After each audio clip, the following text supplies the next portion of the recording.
Gold, trusted gold buyers. మీరు తాకట్టు పెట్టిన బంగారాన్ని విడిపించి ఈ రోజు ఉన్న మార్కెట్ ధరకు కొనబడను. సీక్వెన్స్ ఇవ్వండి. ఒకటి మీరు చెప్పినట్లు 4 వారాలు అవుతాయి. అది కాకుండా ఈ మండే, ట్యూస్డే, వెనస్డే మనం థర్స్డేలో ఉన్నాం, అంటే అమెరికన్ వెనస్డేలో ఉన్నాం మనం. ఇంకా ఫ్రైడే 5వ రోజు, అంటే మన సాటర్డే వాళ్ళ ఫ్రైడే. ఈ 5వ రోజు ఏం జరుగుతుంది? ఎందుకు ఇంకా 2 రోజులే ఉన్నాయి. ఈ 2 రోజుల్లో అమెరికా వాళ్ళ చాలా పెద్ద ఫోర్స్ని తీసుకొస్తున్నారు. మీరు చెప్పారు చూడండి, ఒకటి వాళ్ళ మెరీన్ ఎక్స్పెడిషనరీ ఫోర్స్ అని చెప్పి ఐఎన్ఎస్ ట్రిపోలి అని చెప్పి ఒక షిప్ని దాంట్లో తీసుకొస్తున్నారు. దాంట్లో 3000 మంది ఉన్నారు. వీళ్ళ దగ్గర యాంఫీబియస్ ల్యాండింగ్ షిప్స్ ఉన్నాయి. యాంఫీబియస్ ల్యాండింగ్ షిప్ మీరు చూసుంటారు బహుశా, మన వైజాగ్ వైపు మిలన్ నడుస్తున్నప్పుడు అంతా ఇండియన్ నేవీది, లేకుంటే అప్పుడప్పుడు ఎక్సర్సైజ్ చేస్తుంది. దీనికి ఒక షిప్ లాగా ఉంటుంది, కానీ ఫ్రంట్కి వెళ్ళేదాకా బీచ్ దాకా వెళ్తుంది. ఇది నార్మల్ షిప్స్ లాగా కాదు. అక్కడ వెళ్ళి దీన్ని ఓపెన్ చేస్తారు, ఇట్లా ఫ్రంట్ పోర్షన్ ఓపెన్ చేస్తే దాని లోపల నుంచి ట్రూప్స్ అందరూ బయటకు వస్తారు. సో యాంఫీబియా జస్ట్ లైక్ ఒక కప్పలాగా 2 చోట్ల ఉభయచరం అంటాం మనం. అంతే. మనం సెకండ్ వరల్డ్ వార్లో చాలా చూస్తాం ఇది, యాంఫీబియస్ ల్యాండింగ్ ట్రూప్స్. రిస్క్ ఎక్కువ దాంట్లో, ఎందుకంటే వీళ్ళు బయటకు రాగానే ఎవడైనా ఫైర్ చేస్తే ఎక్కడి నుంచి అయినా లాట్ ఆఫ్ పీపుల్, బట్ వాళ్ళకి ఎయిర్ సపోర్ట్ ఉంటుంది ఆ టైంలో. బహుశా వీళ్ళని తీసుకొస్తున్నారు అనే ఒక రూమర్ ఉంది. వాళ్ళు ఆల్రెడీ ఉన్నారు, they are in the gulf of Oman now. వీళ్ళని స్ట్రేట్ ఆఫ్ హార్మూజ్ నుంచి తీసుకొస్తారా, లేకుంటే వీళ్ళని పారాడ్రాప్ చేస్తారా, లేకుంటే వీళ్ళని ఇంకేదైనా వార్షిప్ వై తీసుకొస్తారా చూడాల్సింది మనం. అది అట్లా ఉన్నప్పుడు ఇంకొక అంటే వీళ్ళ దగ్గర పారాట్రూప్స్ ఉన్నారు, స్పెషల్ ఆపరేషన్స్ గ్రూప్. 1600 మందిని వాళ్ళు యుఎస్ నుంచి పిలిపించారు, వాళ్ళ బేస్ నుంచి. వీళ్ళు రావడానికి 24 గంటలు కూడా పట్టదు, బహుశా వచ్చేస్తుంటారు ఇప్పుడు దాకా. ఖతార్లో వీళ్ళు ఉన్నారని చెప్తున్నారు. ఖతార్ నుంచి Kharg island is about 60 minutes. మీరు హెలికాప్టర్ రైడ్ తీసుకుంటే కూడా వీళ్ళు తీసుకెళ్ళిన బ్లాక్ హాక్ యూజ్ చేసుకోవచ్చు, or they can use some big aircraft paradrop, లేకుంటే వీళ్ళ దగ్గరని చినూక్ హెలికాప్టర్స్ కూడా వాడుకోవచ్చు. కానీ చినూక్ అంటే 24 చినూకులు కావాల్సి వస్తుంది, అంటే అన్ని ట్రిప్పులు కొట్టాల్సి వస్తుంది. అన్ని ఎయిర్క్రాఫ్ట్ ఉండో లేదో తెలియదు మనకి. అక్కడ అలూద్ బేస్లో ఖతార్లో అన్నీ ఉండొచ్చు బహుశా. సో ప్రెసిడెంట్ ట్రంప్ ప్లాన్ ఏమనిపిస్తుంది అంటే, ఒక సైడ్ నుంచి నెగోషియేట్ చేస్తున్నాను చెప్తూ ఇంకొక వైపు నుంచి బిల్డప్ చేస్తున్నారు ఇరాన్ మీద ప్రెషర్ పెట్టడానికి. మీరు చెప్పారు ఇరాన్కి పాకిస్తాన్ 15 కండిషన్స్ తీసుకెళ్లారంట. పాపం పాకిస్తాన్ ఎందుకు వచ్చారు మనకు అర్థం కావట్లేదు ఇప్పుడు. ఎందుకంటే ఖతార్ ముందు ఒమాన్ ఉండే, ముందు ఒమాన్ పక్కన జరిగిపోయారు. తుర్కీ అన్నారు మేము వస్తాం అన్నారు, తుర్కీ కూడా పక్కన జరిగి. ఈజిప్ట్ అన్నారు మేము కూడా ఉంటాం, వాళ్ళు కూడా. ఎందుకు వాళ్ళకి అర్థమైపోయింది దీన్ని ఇంప్లికేషన్స్ ఏమి ఉండబోతుందని. ఇరాన్ వాళ్ళ మీద దాడి జరిగితే పాకిస్తాన్ని కొడతారు. మీకు గుర్తుంటుంది, ఖతార్ని కొట్టినప్పుడు వాళ్ళ మీద కొడితే ఖతార్ని కొట్టారు ఇరాన్ ఆ రోజు, గ్యాస్ పైప్ లైన్స్, వాళ్ళ ఏం చెప్తారు గ్యాస్ ఫీల్డ్స్ని. ఇదే పాకిస్తాన్తో జరిగిపోతుంది. ఎందుకంటే వీళ్ళ కోపం అంటే మీకు 15 కండిషన్స్ ఇచ్చారు అమెరికన్ వాళ్ళు, మేము దాన్ని చించి పడేస్తాం డస్ట్బిన్లో. మేము 5 కండిషన్లు ఇచ్చాం, నువ్వేం చేసావు దాంతో? నువ్వు వెళ్ళి అమెరికాకి ఇచ్చావా? ఇచ్చాను. వాళ్ళు ఏమన్నారు? మాకు తెలియదు అన్నారు. మళ్ళీ నువ్వు ఎందుకు వచ్చావు నడుము ఇట్లా అని అడుగుతారు. నీతో కేపబిలిటీ లేకుంటే why did you come? Because they are use to negotiating with the Omanis. Omanis చాలా ప్రొఫెషనల్ నెగోషియేటర్స్, మన జెనీవాలో చూసాం. ఈ నెగోషియేషన్ ఫస్ట్ టైం కాదు కవిత గారు, ఇది 3వ నెగోషియేషన్. దీనికన్నా ముందు లాస్ట్ జూన్లో ఆ 12 Day వార్ జరిగినప్పుడు కూడా ఒక నెగోషియేషన్ నడిచింది ఆ టైంలో. దాంతోనే యుద్ధ విరామం చేశారు వీళ్ళు, సీజ్ ఫైర్. దాంట్లో కొన్ని కండిషన్స్ పెట్టారు, అది ఇది అని చెప్పి. ఇప్పుడు మళ్ళీ జెనీవాలో ఈ వార్ మొదలైన ముందు, 28 కంటే ముందు, చాలా మంచి డిస్కషన్ జరిగింది. We're almost close to signing a deal. ఆ టైంలో ఏదో ఇజ్రాయెల్ ప్రెషర్ పెట్టారంటున్నారు, ఇజ్రాయలీ లాబీ అంటున్నారు, ఏం జరిగిందో తెలియదు. కానీ వీళ్ళు సడన్గా సాటర్డే 28th బాంబ్ చేసేసారు వీళ్ళు, ఫిబ్రవరి. దాంతో మొత్తం యుద్ధం అంతా ఇరాన్ ఏమంటున్నారు, we don't believe in this talks. ఎందుకు మాట్లాడాలి? ముందు లాస్ట్ ఇయర్ మాట్లాడాం, మళ్ళీ మా మీద బాంబు వేశారు, మళ్ళీ ఇప్పుడు మాట్లాడాం, దాని మీద మళ్ళీ మా మీద బాంబు వేస్తున్నారు, ఈసారి మాట్లాడితే కూడా మా మీద బాంబు వేస్తారు మళ్ళీ. పని చేద్దాం, మేము 5 కండిషన్లు పెడుతున్నాం. ఫస్ట్ మా మీద బాంబింగ్ చేయకూడదు అని చెప్పి వాళ్ళు రాసి అగ్రిమెంట్లో ఇవ్వాలి, that we will not attack Iran again. We అనగానే యుఎస్ అండ్ ఇజ్రాయెల్. యుఎస్ బహుశా ఎస్ అంటారు, కానీ ఇజ్రాయెల్ ఎప్పుడు ఎస్ అన్నారు. రెండవది, ఇప్పుడు దాకా జరిగిన వార్లో జరిగిన డ్యామేజెస్, అంటే ఏ బిల్డింగ్లు కూల్చారో అది ఇది, ఆయిల్ ఫీల్డ్స్ ఏదైనా ఉండనొచ్చు, పవర్ ప్లాంట్స్, దానికి కాంపెన్సేషన్ ఇవ్వాలి మాకు. అది బహుశా యుఎస్ ఎప్పుడు అంగీకరించారు. మూడవది, వీళ్ళేమంటున్నా అంటే మా వైపు నుంచి ఉన్న మిసైల్ ప్రొడక్షన్ ఫెసిలిటీ కానీ మిగతా దాని మీద ఏ రెస్ట్రిక్షన్స్ ఉండకూడదు. ఇది టాప్ 3 అని పెట్టుకోవచ్చు, 5 కండిషన్స్ పంపించారు. యూఎస్ వైపు నుంచి ఏం చెప్పారంటే వాళ్ళ వైపు 15 కండిషన్స్ ఉన్నాయి. So we'll take again the top 5 only. First వీళ్ళు ఏమన్నారంటే యురేనియం గురించి మాట్లాడుతున్నారు. మీరు న్యూక్లియర్ ప్రాసెసింగ్ జరపకూడదు, దాన్ని ఏం చేయాలని చెప్పి మనం డిస్కస్ చేద్దామని చెప్తున్నారు. రెండవది వీళ్ళ మిసైల్ కేపబిలిటీ కంప్లీట్గా కట్ డౌన్ చేయాలని చెప్తున్నారు. అంటే production wise and range wise ఎన్ని కిలోమీటర్ కొట్టచ్చు, ఇంకా ప్రొడక్షన్ ఎన్ని నంబర్స్ ప్రొడ్యూస్ చేయొచ్చు, డ్రోన్స్ కూడా అంతే. మూడవది మీ అఫిలియేట్స్, మీ శాటిలైట్స్ ఉన్నారు చూడండి, హెజ్బుల్లా లెబనాన్లో, హూతీలు యెమెన్లో, ఇక్కడ హమాస్ గాజాలో, వీళ్ళకి నో ఫండింగ్, నో ఆయుధం, నథింగ్, ఏం పంపించకూడదు, కంప్లీట్ మీరు కట్ ఆఫ్ చేసేసేయాలి. ఇది వాళ్ళ వైపు నుంచి ఒక 3 కండిషన్స్ పెట్టారు. అంటే 15లో 3 పెట్టాను నేను. వీళ్ళు ఇద్దరు అక్కడిక్కడ ఈ 3 కండిషన్స్ అంగీకరించారు. So this no point of going forward, only నామకే వాస్తే అక్కడెక్కడ ఎక్స్చేంజ్ చేసుకున్నారు. ఎందుకంటే వీళ్ళు ఫేస్ టు ఫేస్ కూడా కలవట్లేదు. ఇరాన్ ఏమంటున్నారంటే మేము మాట్లాడితే కూడా మేము ఇప్పుడున్న జారెడ్ కుష్నర్ అండ్ స్టీవ్ విట్కాఫ్తో మాట్లాడాము, because they are not professional politicians. వాళ్ళు Steve Witkoff is Trump golf buddy and వాళ్ళ కన్స్ట్రక్షన్ ఇండస్ట్రీలో ఫ్రెండ్, కుష్నర్ ఏమో సన్ ఇన్ లా. వీళ్ళకి ఇద్దరికి పొలిటికల్ ఎక్స్పీరియన్స్ అసలు లేదు నెగోషియేషన్లో. మేము we will speak to vice president JD Vance and Marco Rubio secretary of state, వీళ్ళతో మేము మాట్లాడతాం. కావాలంటే వీళ్ళిద్దరిని తెచ్చుకోండి మీరు, ఎందుకంటే ఎలిమెంట్ ఆఫ్ కంటిన్యూటీ ఉండాలి కదా. లాస్ట్ టైం ఏం మాట్లాడామన్నాం కానీ వీళ్ళిద్దరికి తెలియదు, సో వాళ్ళ దగ్గర అడుగుతా ఏం మాట్లాడారు లాస్ట్ టైం అని చెప్పి. అది so this is what situation. ఇప్పుడు ఈ మీటింగ్ జరుగుతుందో లేదో చెప్పలేము, చాలా డౌట్ఫుల్. ఎందుకంటే ఈ మీటింగ్ జరగాలంటే ఒకటి అట్లీస్ట్ ఒక 5-6 పాయింట్స్ మీద ఒక అగ్రిమెంట్ ఉండాలి, rough agreement. The top most యూఎస్కి ఉన్న అన్ని వారి ఇజ్రాయెల్కి ఉన్నది కూడా దట్ ఇరానియన్ న్యూక్లియర్ ప్రోగ్రామ్ గురించి. ఈ ఇరానియన్ న్యూక్లియర్ ప్రోగ్రామ్కి మీకు గుర్తుంటుంది కవిత గారు, ప్రెసిడెంట్ ఒబామా టైంలో ఒక ఒప్పందంకి వచ్చారు వీళ్ళు, దట్ వీళ్ళ ప్రొడక్షన్ వీళ్ళు తగ్గిస్తారు, అంటే వీళ్ళ యురేనియం క్వాలిటీ ప్రాసెసింగ్. అది కాకుండా వీళ్ళ వైపు నుంచి ఆయుధాలు తయారు చేయరు అని చెప్పి ఒక ఒప్పందానికి వచ్చారు. ఇరాన్ది చాలా మటుకు డబ్బులు ఆ టైంలో అమెరికా బ్లాక్ చేసి పడేశారు. అంటే వాళ్ళ ఓవర్సీస్ ఉన్న బ్యాంకులో ఉన్న డబ్బులని ఫ్రీజ్ చేసేసారు. ఇప్పుడు ఈవెన్ రష్యాది అట్లా చేశారు, 200 బిలియన్ 300 బిలియన్ ఉంది అకౌంట్, అన్నీ యూకేలో ఉండే, అది మొత్తం ఫ్రీజ్ చేసేసారు వాళ్ళు. ఆ డబ్బులు కూడా ఈ అగ్రిమెంట్ ప్రకారం రిటర్న్ చేశారు. ట్రంప్ ఆ టైంలో ఏం పెద్ద గొడవ చేశారు, ఏంటంటే అమెరికన్ ట్యాక్స్ పేయర్ డబ్బులు తీసి ఇరాన్కి ఇచ్చారు మీరు అని చెప్పి. అండ్ ఒబామా దానికి కౌంటర్ చేయలేకపోయారు, క్లియర్గా ఎక్స్ప్లెయిన్ చేయలేకపోయారు. ఒక పెద్ద పొలిటికల్ డిఫీట్ ఉండే ఒబామాకి. తర్వాత ఈసారి కూడా వీళ్ళు ఏం అడుగుతారంటే మాకు డబ్బులు కావాలి. సో దీంట్లో మెయిన్ స్టిక్కింగ్ పాయింట్ మనందరూ తెలుసు, స్ట్రైట్ ఆఫ్ హోర్మూస్ నుంచి షిప్పులు ఫ్రీగా దిగాలని ప్రెసిడెంట్ ట్రంప్ చెప్తే ఇరాన్ అంటున్నారు కాదు, దీని కంట్రోల్ మేము మిగతా అక్కడున్న గల్ఫ్ స్టేట్స్ అందరు కలిసి కంట్రోల్ మెయింటైన్ చేస్తాం. ఎందుకంటే మీకు గుర్తుంటుంది, ట్రంప్ ఒక ప్రెస్ కాన్ఫరెన్స్లో చెప్పారు బయట మీడియాతో మాట్లాడుతూ, ఎవరు కంట్రోల్ చేస్తారు స్ట్రైట్ ఆఫ్ హోర్మూస్ అంటే నేను, మీ అన్నారు. And Ayatollah, whoever is Ayatollah అంటే అక్కడ ఎవరు అయతొల్లా అంటే దాంట్లో 2 సంకేతాలు వచ్చినాయి బయటకు. ఒకటి, అయతొల్లా ఉంటాడు, రెజీమ్ చేంజ్ లేదు, ఈజ్ అగ్రీడ్ హిమ్సెల్ఫ్ అనమాట ఇండైరెక్ట్లీ. రెండవది, వీళ్ళిద్దరు కలిసి ఎట్లా కంట్రోల్ చేస్తారు, అమెరికాకి అక్కడ ఏం స్టేక్ ఉంది, అమెరికన్ షిప్స్ రావు అక్కడ అన్ని యూరోపియన్ లేకుంటే ఇండియన్ లేకుంటే మిగతా బంగ్లాదేశ్ బట్ ఇండోనేషియా వైపు వెళ్ళే షిప్స్లో ఉంటుంది, Chinese of course.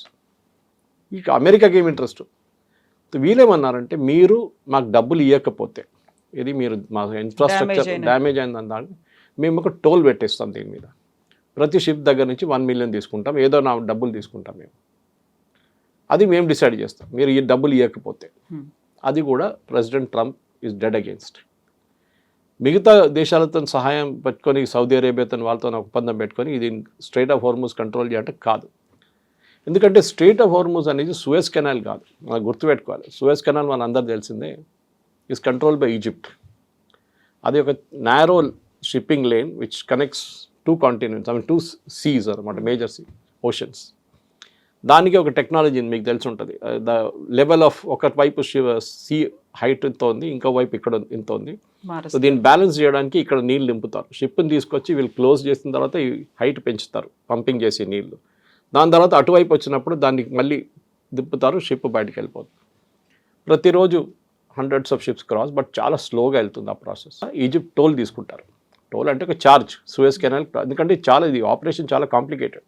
Tug boats ఉంటుంది, దాంతోపాటు వాళ్ళ supervisor hundreds and thousands of people పనిచేస్తారు ఒక్కొక్క షిప్ మూవ్ చేయాలంటే. చాలా స్పేస్ నేరో ఉంది, depth is only 20 meters. Super tankers travel చేయలేరు దాంట్లో. కానీ మీరు మొత్తం ఆఫ్రికా తిరిగి రాలక్కర్లేదు. మీరు you can just cross the Suez canal, you will save almost 15 days travel మీది సేవ్ అయిపోతుంది. అది పెద్ద సేవింగ్ షిప్స్. ఆ పరిస్థితుల్లో అదే ఇక్కడ తీసుకొస్తారంటే కాదు, ఎందుకంటే హోర్మూస్ అనేది ఒక ఓపెన్ ఓషన్ లాగా ఉంటుంది మీకు. అక్కడ మీరు ఏం చేస్తారు, ఇట్లాంటి పని చేయకూడదు అని చెప్పి యుఎస్ అంటున్నారు. కానీ ఇరాన్ అంగీకరించట్లేదు. వాళ్ళ దగ్గర ఉన్న మేజర్ ట్రంప్ క్యాట్ కవిత గారు ఈజ్ స్ట్రెయిట్ ఆఫ్ హోర్మూస్. అది వాళ్ళు ఎప్పుడు వాళ్ళకి అర్థమైపోయింది. And this is something America యుద్ధం మొదలయ్యే ముందే అర్థం చేసుకోవాలి ఉండే. దట్ స్ట్రెయిట్ ఆఫ్ హోర్మూస్ మీదే ఇరాన్ కన్ను ఉంటుంది ఎప్పుడు. వాళ్ళ లాస్ట్ ట్రంప్ కార్డ్ అదే. సరే ఇప్పుడు ఏం చేస్తారు? ఇప్పుడు మనం మాట్లాడాం, బెరీడ్ ఎక్స్పెడిషనరీ ఫోర్స్ ఒకటి వస్తున్నారు, 3,000 మంది. 82nd ఎయిర్బోర్న్ డివిజన్ వస్తున్నారు, 1,600 people. ఈ 82nd ఎయిర్బోర్న్ ట్రూప్కి అడ్వాంటేజ్ ఏంటంటే వాళ్ళు పారాట్రూపర్స్. వాళ్ళు 24 గంటలకు ఆపరేషన్కి వస్తారు అంతే, ఫినిష్ చేసి వాళ్ళు వెళ్ళిపోతారు. ఫర్ ఎగ్జాంపుల్ ఒక ఎయిర్ ఫీల్డ్ ఉందనుకోండి కార్గ్ ఐలాండ్ మీద, ఇరాన్లో ఉన్న కార్గ్ ఐలాండ్, దాన్ని క్యాప్చర్ చేయాలంటే వీళ్ళని పంపించాలి. అది వేరియస్ రూట్స్తో వస్తారు. మనం మాట్లాడడం చూడండి, ఇప్పుడు అయితే ల్యాండింగ్ ఫోర్స్ ఉండొచ్చు, పారాట్రూప్ చేయవచ్చు వాళ్ళని, లేకుంటే ఇంకా వార్షిప్లో తీసుకురావచ్చు, ఏదైనా రూట్లో తీసుకురావచ్చు. కానీ వాళ్ళని మీరు కాపాడుకోవాల్సి వస్తుంది, ఎందుకంటే వాళ్ళు అక్కడే వచ్చి కూర్చున్నారు అనుకోండి కార్గ్ ఐలాండ్, వీళ్ళు పైనుంచి మిసైల్ మొదలు పెడతారు, డ్రోన్లు మొదలు పెడతారు. So you have to give air support. And దీంట్లో ఎక్స్పర్ట్స్ వీళ్ళు. అండ్ వీళ్ళ దాంట్లో ఈ మెరైన్స్ వస్తున్నారు చూడండి, వాళ్ళు చాలా డిఫరెంట్ జాబ్స్ హ్యాండిల్ చేస్తారు. ఇంజనీరింగ్ యూనిట్ ఉంటారు, సిగ్నల్ యూనిట్స్ ఉంటారు, ఆర్మర్డ్ యూనిట్స్ ఉంటారు, for example even catering units ఉంటారు, మెడికల్ యూనిట్స్, అందరు ఒక కంబైన్డ్ ఫోర్స్ లాగా ట్రావెల్ చేస్తారు వాళ్ళు. వాళ్ళని ఒక ఏరోడ్రమ్ వాళ్ళ దగ్గర హ్యాండ్ ఓవర్ చేస్తే, ఒక ఎయిర్పోర్ట్ రన్వే హ్యాండ్ ఓవర్ చేస్తే వాళ్ళు చూసుకుంటారు అక్కడి నుంచి. అప్పుడు వీళ్ళు వెళ్ళిపోతారు, ద పారాట్రూపర్స్ వెళ్ళిపోతారు, వీళ్ళు ఉంటారు. అది క్యాప్చర్ చేసుకుంటే కార్గ్ ఐలాండ్, బికాజ్ అదొక్కటే ఒక ఏం చెప్తారు, ఐ థింక్ ద మేజర్ ఒక రీజనింగ్ ఇప్పుడు అదే ఒక్కటే కనిపిస్తుంది. ఈ సాటర్డే బహుశా జరగవచ్చు, ఎందుకంటే డెడ్లైన్ అయిపోతుంది. అది జరిగితే ఏమవుతుందంటే ఇరాన్ కంప్లీట్ రెవెన్యూ అమెరికా చేతిలో ఉంటుంది. వెనిజువేలా లాగా, వెనిజువేలా అదే చేశారు కదా. ఇప్పుడు అక్కడి నుంచి వెళ్ళే ప్రతి షిప్కి అమెరికా డబ్బులు తీసుకుంటారు. ఓకే, ఎందుకంటే మేము ఎప్పుడో పెట్టుబడి పెట్టాం, మాది $100 billion ఉంది అక్కడ, మాకు రాలేదు డబ్బులు అని చెప్పి షెవ్రాన్ కానీ ఎక్సన్ మొబైల్ వాళ్ళని తీసుకుంటారు. ఇదే బహుశా కార్గ్ ఐలాండ్తో కూడా జరగవచ్చు. జరిగితే ఇరాన్ ఏం చేస్తారు, then that should be the next situation. Exactly. ఇప్పుడు ఆల్రెడీ ట్రూప్స్ని డిప్లాయ్ చేయబోతున్నారు అనుకున్నప్పుడు దే విల్ బి లైక్ ఒక బూట్స్ ఆన్ ద గ్రౌండ్ అని మనం అనుకుంటాం. అది డైరెక్ట్గా దిగొచ్చేమో అనేటువంటి, ఇప్పుడు నేవీ కావచ్చు, ఎయిర్ ఫోర్స్ ఇప్పటిదాకా ఉంది, బట్ ఆర్మీ కూడా రాబోతోంది అనుకున్నప్పుడు ఇరాన్ ఎక్స్పెక్ట్ చేస్తోంది ఏం జరుగుతుంది అనేది. ఖమేనీ చనిపోక ముందు నుంచి కూడా అన్నిటినీ పెట్టుకున్నారు కాబట్టి, స్ట్రాటజీ అంత ప్లాన్ అయింది కాబట్టి అంత ఈజీగా కూడా యాక్సెప్ట్ చేయదు కదా. మళ్ళీ వాళ్ళు ట్రూప్ వస్తోంది అనుకుంటే వీళ్ళకంటూ ఒక స్ట్రాటజీ ఉంటుంది. డెఫినెట్గా అది మనం ఒక వార్ సెనారియోలో ఎప్పుడు ఎక్స్పెక్ట్ చేయాల్సింది. ప్రెసిడెంట్ ట్రంప్ చేసిన అన్నిటికంటే పెద్ద తప్పు ఇది. యుద్ధం మొదలయ్యే ముందు మేము ఇది చేస్తే ఇరాన్ ఏం చేస్తారు, ఒక వార్ సెనారియో ఉంటుంది. మేము కొడుతూనే వెళ్తాం, ఇరాన్ ఏం చేయరని కాదు కదా, వాళ్ళు చేస్తారు, వాళ్ళు కూడా దే విల్ రియాక్ట్. కానీ అది యాంటిసిపేట్ చేయలేదు యుఎస్. ఒకటి, ఇరాన్ వాళ్ళ నేబర్స్ మీద బాంబ్ చేస్తారనేది అమెరికా ఎప్పుడు ఊహించలేదు. అరే సౌదీ అరేబియా పక్కన ఉంది, చాలా ఫ్రెండ్లీ కంట్రీ, అక్కడ అటుపక్కన ఇరాక్ ఉన్నారు, ఇటు పక్కన కువైత్ ఉంది, ఖతార్ ఉంది, అక్కడ బహ్రెయిన్ ఉంది, వీళ్ళందరూ వాళ్ళతో ఉండాల్సిందే కదా. ఎప్పుడు అంటారు you cannot choose your neighbours అంటారు. వాళ్ళు ఉంటారు, ఇప్పుడు మీకు నచ్చకపోతే కూడా ఉంటారు మీ నేబర్స్ మీ దగ్గర. సో అట్లాంటి పరిస్థితి. నో టైం అటాక్ చేసింది Iran. Correct. And that day itself 28th itself ఇజ్రాయెల్ని కొట్టడం అని దాంట్లో కొత్తది ఏం లేదు, అది వాళ్ళు రెగ్యులర్గా చేస్తూ ఉంటారు. కానీ మిగతా ఫ్రెండ్స్ని కొట్టడం అనేది అది పెద్ద మార్పు వచ్చేస్తుంది. అండ్ వాళ్ళు కూడా రియాక్ట్ చేయలేకపోతున్నారు. మీరు చూడండి, వాళ్ళు సౌదీ అరేబియా కానీ, సౌదీ అరేబియా కూడా గుడ్ ఎయిర్ ఫోర్స్, వాళ్ళు ఇరాన్ ఈజీగా అటాక్ చేసుకోవచ్చు. ఇన్ఫ్యాక్ట్ నిన్న ఒక న్యూస్ రిపోర్ట్లో, I think it was New York Times, దాంట్లో ఏం చెప్పారంటే Saudi Arabian prince Mohammed bin Salman ఏమన్నారంటే అమెరికా దగ్గర చెప్పారంట, మీరు యుద్ధం ఆపకండి, you go fight and finish off Iran. మీకు ఏం సహాయం కావాలంటే చెప్పండి, మేము ఇస్తాం మీకు ఎయిర్ బేస్ యూసేజ్, ఫైనాన్స్గా మీరు డబ్బులు ఏం కావాలంటే మేము హెల్ప్ చేస్తాం, కానీ ఆ ఇరానియన్ రెజీమ్ ఉండకూడదు. ఇప్పుడు మీరు ప్రెసిడెంట్ ట్రంప్ ప్లేస్లో ఉంటే కవిత గారు ఏం ఆలోచిస్తారు, ఇరానియన్ రెజీమ్ని ఎట్లా మార్చాలి? అక్కడ ఇప్పుడు ముగ్గురే ఉన్నారు మాట్లాడడానికి రెడీగా ఉన్న ముగ్గురే ఉన్నారు. అంటే వాళ్ళు ఇప్పుడు దాకా చనిపోలేదు వాళ్ళంతే, అంత చెప్పొచ్చు. వాళ్ళు ఇంకా అటాక్ చేసి చంపలేదు వీళ్ళు. వాళ్ళు కరెక్ట్, ప్రెసిడెంట్ పెసికిషాన్ ఆయన ఉన్నారు, speaker and this foreign minister, వీళ్ళు ముగ్గురే ఉన్నారు, కనిపిస్తున్నారు కూడా. ప్రెసిడెంట్ అయితే ఒక బ్లండర్ చేసిండు అన్న పెసికిషాన్. ఆయన యుద్ధం మొదలు కాగానే సౌదీ అరేబియా బాంబ్ చేయగానే ఒక అపాలజీ చెప్పాను, sorry we made a mistake, ఇంకా జరగదు ఇప్పటి నుంచి అని. ఇమ్మీడియట్గా విత్డ్రా చేయాల్సి వచ్చింది. Within half an hour revolutionary guards వాళ్ళని ఆయన ఫోర్స్ చేశారు విత్డ్రా చేయడానికి. So he is not interested. ఆయన పొజిషన్ చాలా వీక్ ఉంది. ట్రంప్ చెప్పారు చూడండి, మేము చంపకపోతే వాళ్ళ మనుషులు చంపుతారు వాళ్ళని అని చెప్పేసి, there people will kill them అని. So we don't know who to speak. మేము ఎవరితో మాట్లాడి మాకు అర్థం కావట్లేదు, ఇరాన్ ఎవరున్నారో మాకు తెలియదు. మేము అనుకున్నాం లారీజానీతో మాట్లాడదాం అనుకున్నా కానీ ఇజ్రాయెల్ వచ్చి ఆయన కూడా కొట్టేశారు. And he was the most pragmatic face. ఆలోచించండి, ఇజ్రాయెల్ లారీజాని చంపినప్పుడు నాకు కూడా డౌట్ వచ్చింది, వై హిమ్? ఎందుకంటే అమంగ్ ఈ నలుగురు, ఇప్పుడు మనం చెప్పిన 3 పేర్లతో 4వ పేరు ఈయనది. అండ్ ఆయన would have been a great choice because ఆయనకి రెవల్యూషనరీ గార్డ్ మీద పట్టుంది, ఆయనకి ఆర్మీ మీద పట్టుంది, అండ్ ఆల్సో పొలిటిక్స్ మీద అండ్ రిలీజియస్ లీడర్స్. నలుగురిని వీళ్ళు ఆయన తీసుకెళ్ళగలరు, తోడు తీసుకెళ్తారు, కలగరు, కానీ ఆర్ని చంపేశారు ఆయన. ఇప్పుడు ఎవరితో మాట్లాడతారు మళ్ళీ మీరు? You have to speak to only these 3 people. వీళ్ళు ముగ్గురికి అంత పవర్ లేదు. Whereas the speaker of the Iran parliament Mohammed Khalifa, ఆయన దీనికన్నా ముందు ఎయిర్ ఫోర్స్ చీఫ్ ఉండే, and he was also the chief of the revolutionary guards. ఈ 2 పదవులు చాలా careful, especially revolutionary guards. So ఆయనకు ఆ పవర్ ఉంది ఒకటి, కానీ he the hard line religious bent of mind. అంత ఈజీగా అమెరికా చెప్పిన మాటలు వినరు. సో బహుశా వీళ్ళు ముగ్గురులో ఎవరినో ఒకరిని మాట్లాడుతున్నారు ఇరాన్తో అమెరికా డైరెక్ట్గా, కానీ ఎవరని చెప్పట్లేదు. ఇరానియన్ ఫారెన్ మినిస్టర్ అయితే డినై చేసేసారు, మేమైతే మాట్లాడలేదు, ట్రంప్తోనే మాట్లాడుకుంటున్నాడు, and he is just playing for the markets. ఈ మార్కెట్ రేటు, ఆయిల్ రేట్ తగ్గించడానికి చేస్తున్నారు, మిగతా ఏం లేదు position, which is sort of correct. కానీ ఇప్పుడు జరిగే దాంట్లో కవిత గారు, ఈ నెక్స్ట్ 24 hours to 48 hours చాలా క్రూషియల్గా ఉండబోతుంది. ఎందుకంటే ఇరాన్ మూవ్ కాకపోతే ట్రంప్ దానికి ఎక్స్క్యూజ్గా యూజ్ చేసుకుంటారు. చూడండి నేను ఎంత ఓపెన్గా ఉన్నాను, నేను 15 కండిషన్ పెట్టాను, డిస్కస్ చేద్దాం అని చెప్తే వాళ్ళు రాలేదు, వాళ్ళు మీటింగ్కి, ఏం చేయమంటారు నన్ను అన్నాడు. And that is why Monday to Friday పెట్టుకున్నారు ఆయన, సాటర్డే పెట్టుకోలేదు, 6 days అని చెప్పలేదు, 5 days అని చెప్పారు. సో దట్ ఎగ్జాక్ట్లీ ఫ్రైడే రోజు మార్కెట్, యుఎస్ మార్కెట్ క్లోజ్ చేయగానే అటాక్ అనేది బహుశా కరెక్ట్ జరుగుతుంది. సో ఇప్పటిదాకా మనం ఇరాన్ గురించి పెట్టే కండిషన్స్ గురించో, లేకుంటే అమెరికా ఇస్తున్నటువంటి 15 ఫార్ములా గురించో మాట్లాడుకుంటున్నాం, కానీ ఇజ్రాయెల్ మాత్రం తను ఏం చెయ్యాలనుకుంటుందో ఆ పని చేస్తుంది. అండ్ ట్రంప్ని మళ్ళీ లాగాలి అనేటువంటి ప్రయత్నాలు కూడా చాలా ఎక్కువగానే చేస్తుంది. ఎందుకని ఇజ్రాయెల్ అసలు మాట్లాడట్లేదు? నెతన్యాహు ఎప్పుడో ఒకసారి కనిపిస్తున్నారు తప్ప ట్రంప్ లాగా ఆయన చెయ్యట్లేదు అసలు. మాట్లాడడం అనేది యూర్ టాకింగ్ ప్రెస్ కాన్ఫరెన్స్ లాగా. ఎగ్జాక్ట్లీ. అక్కడ ఏమవుతుంది, వాళ్ళ స్ట్రాటజీ కావచ్చు, లేకపోతే ఫండ్స్ గురించి కావచ్చు. ఇజ్రాయెల్లో ఎప్పుడు ఒఫిషియల్ పొలిటికల్ బ్రీఫింగ్ కన్నా వాళ్ళ ఆపరేషనల్ బ్రీఫింగ్ ఎక్కువ ఉంటుంది. ఇప్పుడు ఐడిఎఫ్ చూడండి, ఇజ్రాయలీ డిఫెన్స్ ఫోర్సెస్ రోజుకి 2-3 సార్లు బ్రీఫింగ్ ఇస్తారు. వాళ్ళ ఆపరేషన్ డీటెయిల్స్, లెబనాన్లో ఏం జరిగింది, లిటానీ రివర్ దగ్గర కొట్టాము మేము, ఇన్ని బంకర్లు డిస్ట్రాయ్ చేసాము, ఇన్ని లాంచ్ ప్యాడ్ డిస్ట్రాయ్ చేసాము, వాళ్ళు బ్రీఫింగ్ ఇస్తారు రెగ్యులర్గా. అది ఉంటుంది, కానీ పొలిటికల్ బ్రీఫింగ్ అని చాలా తక్కువ. ఒకటి, ఎందుకంటే ఆయన ముందుకు ఎందుకు వచ్చారంటే ఒకసారి ఆయన చనిపోయారని చెప్పి పెద్ద రూమర్ ఉండే, సో నేను బతుకున్నానని చూపించడానికి ఆయన వచ్చినాను. కానీ ఇజ్రాయెల్ ఎప్పుడు బయట ట్రంప్ మాట్లాడరు వీళ్ళు. They are very very reserved వాళ్ళ కామెంట్స్లో.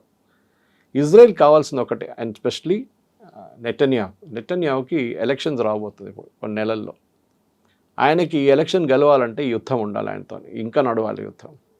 ఇజ్రాయలీస్ చాలా టైర్డ్ అయిపోయారు యాక్చువల్లీ, ఎందుకంటే ఈ బంకర్లో పరిగెత్తడం, డైలీ బంకర్లో వెళ్ళి కూర్చోవడం రాత్రి అంతా, ద సిక్ అండ్ టైర్డ్ అంటున్నారు. నేను చూసాను, వర్డ్ యూజ్ చేశారు ఒక Israeli commentator, we are sick and tired, యుద్ధం ఎట్లైనా ఆగితే బాగుంటుంది. కానీ వాళ్ళకి తెలుసు ఇరాన్ని ఇప్పుడు కొట్టకపోతే మళ్ళీ ఇరాన్ ఇంకా పవర్ఫుల్ అయిపోతారు, హెజ్బుల్లా మళ్ళీ పెరుగుతారు. ఇవాళ కూడా వాళ్ళు మిసైల్స్ ఫైర్ చేశారు, యాజ్ వీ స్పీక్ 1 గంట ముందు ఇజ్రాయెల్ మీద 3 మిసైల్స్ ఫైర్ చేశారు.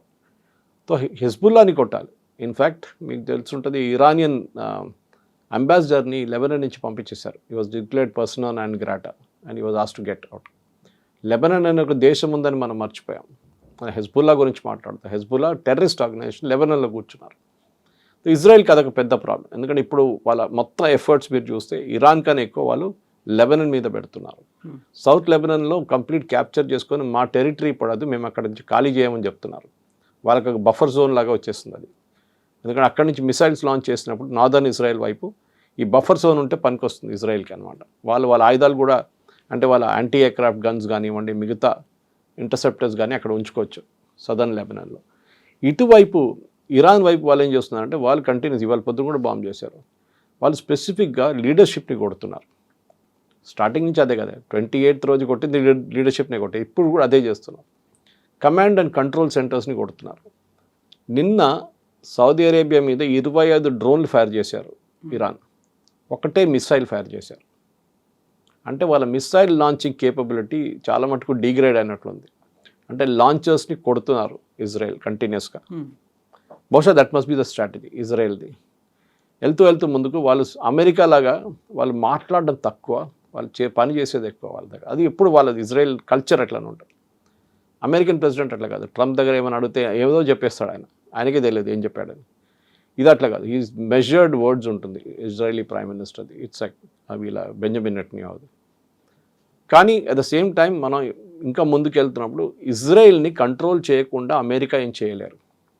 రేపు ఒక ఒప్పందానికి వచ్చారనుకోండి, ఇజ్రాయెల్ అప్రూవల్ లేకుండా అమెరికా దాన్ని యాక్సెప్ట్ చేయరు. ఇజ్రాయెల్ లేకుండా అమెరికా బాంబింగ్ చేయొచ్చు అంటే నో. అమెరికన్ సపోర్ట్ లేకుండా ఇజ్రాయెల్ ఇరాన్ మీద దాడి చేయవచ్చా, హెజ్బుల్లా మీద అంటే నో. రెండు వైపు నుంచి అమెరికా సపోర్ట్, ఇక్కడ ఇజ్రాయెల్ సపోర్ట్ చాలా క్రూషియల్. అండ్ యూఎస్లో మీకు తెలిసిందే జూయిష్ లాబీ అనేది చాలా పవర్ఫుల్. వాళ్ళు మీడియా కానీ మిగతా ఫైనాన్స్ కానీ ఈ సెక్టర్స్ అన్ని వాళ్ళు కంట్రోల్ చేస్తారు. సపోర్ట్ ఉంటుంది ఎప్పుడు యూఎస్ గవర్నమెంట్కి, జూయిష్ సపోర్ట్ ఉండాల్సిందే. అదొక చాలా క్రూషియల్ ఫ్యాక్టర్.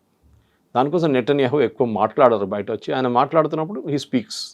వాళ్ళ పబ్లిక్ ఎంగేజ్మెంట్స్ కనిపిస్తారు, ఆర్మీ యూనిట్స్ కలవడానికి వెళ్తున్నారు, రెస్టారెంట్కి వెళ్తున్నారు, ఆ వీడియోలు బయటకు వస్తుంది. బట్ ఈ 3 దేశాలు లాగర్ హెడ్స్ అంటారు, కంటిన్యూస్గా ఫైట్ చేయాలి అనే దాంట్లోనే 3 ఉన్నాయి.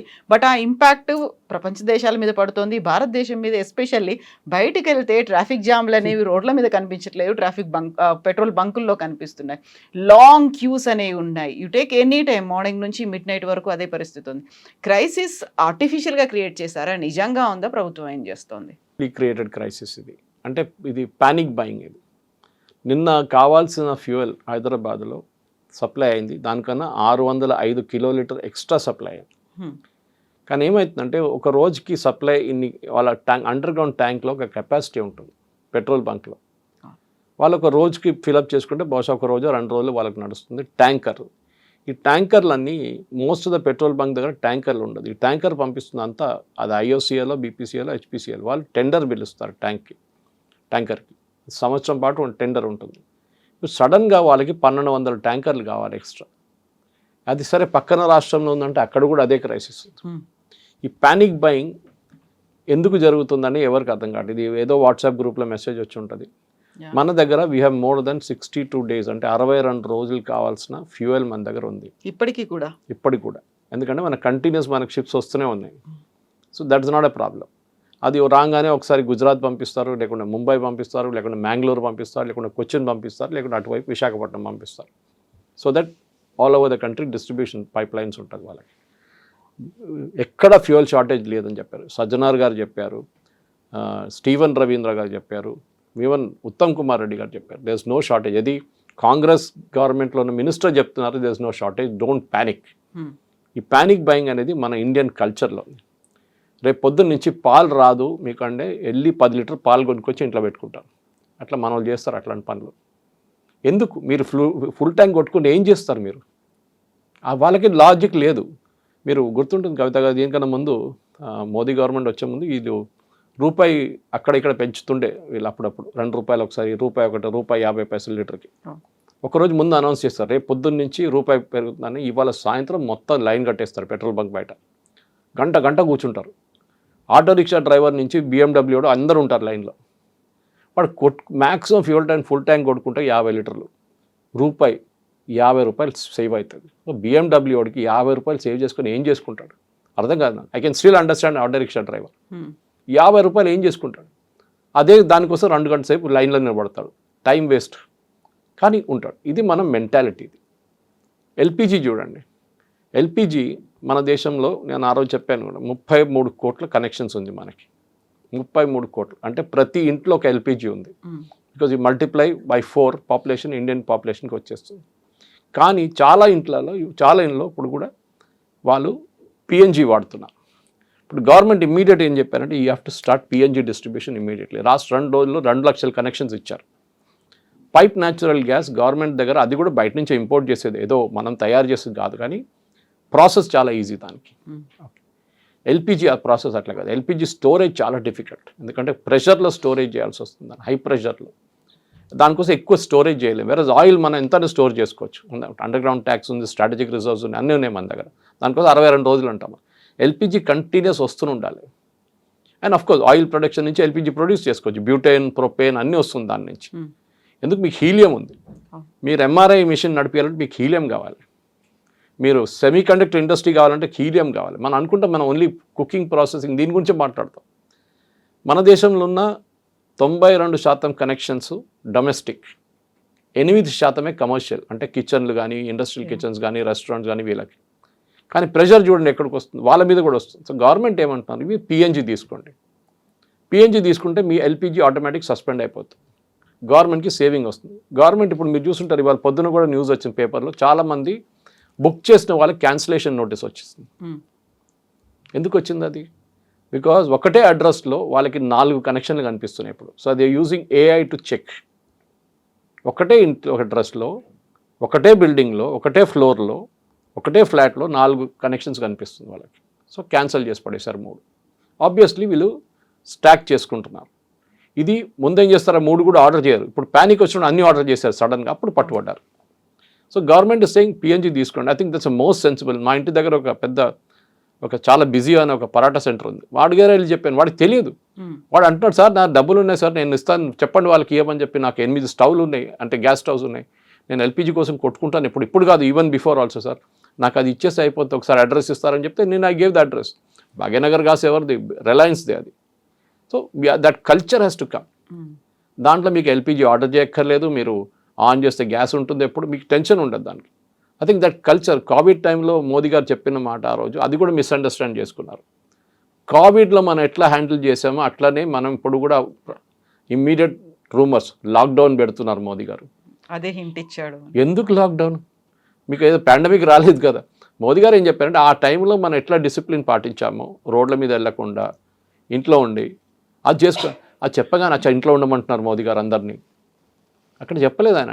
So that's is the misunderstanding అన్నమాట. నాకు చాలామంది నాకు అడిగారు, నా దగ్గర ఫోన్ చేసి, మెసేజ్ సురేష్ గారు లాక్డౌన్ ఉంటుందా, ఎందుకు ఉంటుందని వాళ్ళ దగ్గర అడిగాను రిటర్న్ నేను. Why lockdown? You have to arrive at a certain sense of discipline. ఈ డిసిప్లిన్ మన దాంట్లో లేదు కవిత గారు. పోలీసు వాడు కనిపించకపోతే రెడ్ లైట్ జంప్ చేస్తాడు 100% మనోడు. ఓకే, పోలీసు వాడు ఉంటేనే ఆపుతాడు, వాడి కెమెరా ఉంటే అది కూడా చూస్తాడు, కెమెరా లేకుండా వెళ్ళిపోతాడు పోలీసు వాడి దగ్గర. ఇది మన ప్రాబ్లం. ఎవడో 10 మంది లైన్లో నిలబడాలని మనం కూడా వెళ్ళి నిలబడతాం అంత. ఏంట్రా అంటే మీరు నిలబడారు కదా, మీ అంటే నేను కూడా ఉంటాను. ఇది మన ప్రాబ్లం.